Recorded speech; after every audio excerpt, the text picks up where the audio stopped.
नमस्कार मंडळी, आज आपण बनवणार आहोत लग्नाच्या पंक्तीमध्ये मिळणारा आगळा वेगळा असा वटाणे भात. तर त्यासाठी मी इथे कांदे घेतलेले आहे, गरम मसाला घेतलेला आहे, 3 वाट्या तांदूळ, 1 वाटी वटाणे, अर्धा वाटी शेंगदाणे, 1 वाटी खोबरं कीस.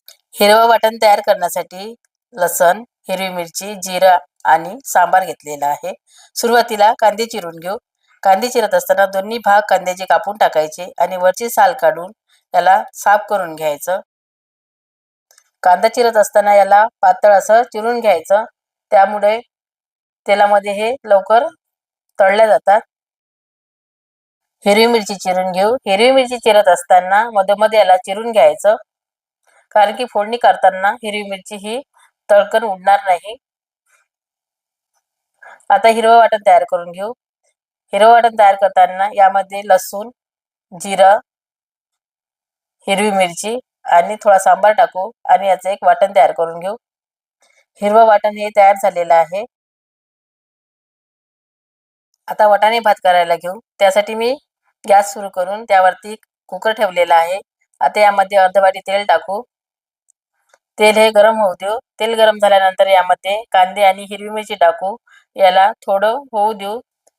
तेलामध्ये कांदे आणि हिरवी मिरची तळून झाल्यानंतर यामध्ये शेंगदाणे टाकू. शेंगदाण्याला पण तेलामध्ये होऊ देऊ. नंतर यामध्ये गरम मसाला टाकू. गरम मसाल्यामध्ये मी कलमी, मोठी इलायची, लहान इलायची, काळी मिरे, लवंग, तमालपत्र आणि जावित्री टाकू. नंतर यामध्ये हिरवं वाटण टाकू. हिरव्या वाटणाला तेलामध्ये छान होऊ देऊ. कमी गॅसवरती मसाल्याला छान शिजू द्यायचं. दुसरीकडे तांदूळ धुवून घेऊ. तांदूळ धुवून झालेले आहेत. आता मसाल्यामध्ये लाल तिखट, हळद, चवीपुरतं मीठ टाकू. याला मिक्स करून घेऊ. नंतर यामध्ये धुतलेले तांदूळ टाकू. नंतर वटाणे टाकू आणि याला मसाल्यामध्ये मिक्स करून घेऊ. तांदूळ मसाल्यामध्ये मिक्स झाल्यानंतर याला 2 मिनिट तेलामध्ये होऊ देऊ. 2 मिनिट झालेले आहे. आता याला छान परतवून घेऊ आणि यामध्ये खोबरं किस टाकू. खोबऱ्या किसामुळे वाटाणे भाताला छान टेस्ट येते.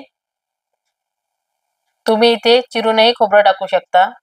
मी इथे खोबरं किस टाकलेलं आहे. आता यामध्ये गरम पाणी टाकू आणि याला मिक्स करून घेऊ. वाटाणे भात हा मोकळा होण्याकरिता यामध्ये 1 चमचा तूप टाकू. यामुळे वाटाणे भात छान मोकळा होतो. कुकरचं झाकण लावून याच्या 2 शिट्ट्या काढून घेऊ. कुकरच्या 2 शिट्ट्या झालेल्या आहेत. तुम्ही बघू शकता वाटाणे भात छान शिजलेला आहे. मोकळा सळसळीत असा वाटाणे भात तयार झालेला आहे. या वाटाणे भात संग ताक आणि पापड खाल्ल्याने वाटाणा भाताला वेगळीच चव येते.